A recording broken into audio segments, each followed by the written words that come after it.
And welcome everyone to another video. Now today is April the 15th, and this is now the anniversary of the day the Titanic sank. It struck an iceberg on April 14th at 11:40 p.m., but went under the water at 2:24 a.m. April 15th, 2.5 hours after it struck. Now, this video, I just want to talk about this little book. This is a book called The Sinking of the SS Titanic. Now, they called it the SS Titanic, even though the real Titanic is the RMS. But Jack Thayer, who wrote this book, called it the SS Titanic, which I guess it's not that big of a deal. Now, originally, this was not a book, per se. It was a pamphlet that Thayer had written and had published in, I think it was 1940. He was 17 in 1912 when he was on the Titanic, and much older when he actually published the pamphlet to help take care of his family financially, finally giving out his story of the sinking. But this version of the book has, because the original book is pamphlet is about 20 pages long. This one's 61 pages because it features biographies, and it also has sketches. Copies of the sketches that were done by a person on the Carpathia, the ship that rescued Titanic survivors. When Jack Thayer detailed his account to this person, this person sketched the sinking and things. It also includes the sketch of the highly inaccurate V-break.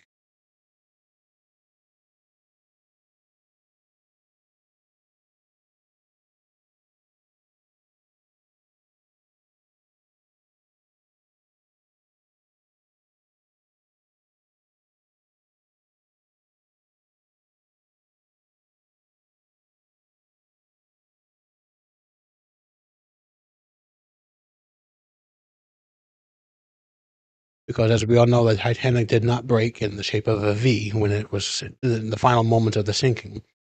It sank after it broke in half, and the bow went down. The double bottom, still attached to the stern, caused the stern to go up as it was going down. And then when they finally detached, the stern was floating upwards for about a minute or so, and then it went. But it wasn't as dramatic as you might think it was in the James Cameron film. Uh, the angle of his sinking of the ship was off by what was actually decided in real life. And no, it was not a V-break, but we're going off. This is just a sketch that the person on the Carpathia did based on the detailed account of Jack Thayer, who was one of the few people who was able to tell people that the ship broke in half, because until the ship was found in 1985, a lot of people at the inquiries and everything said that the ship went down in one piece. But when it was discovered in 85, yes, it was broken in two pieces. It broke in two as it was sinking. So he was one of the people that knew that it broke. Just the way it was sketched by the one person was inaccurate.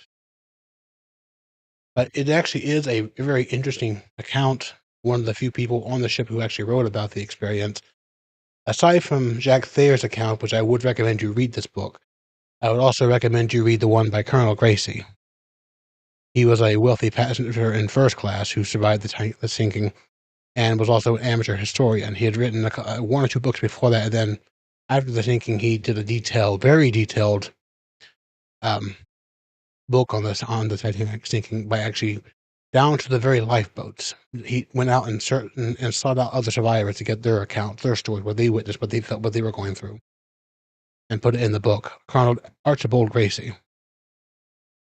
And he died like 8 months after the sinking, very shortly after the sinking, because his health just went down. But he published the book before he died, I believe.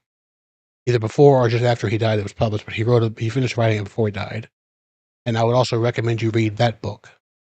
One of the most detailed account books of the Titanic sinking by one of the people that was there.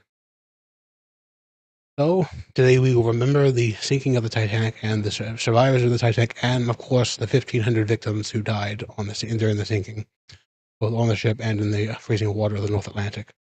Thank you all so much for watching. Let me know what you all think down below, and I will see you all in the next video. Cheers.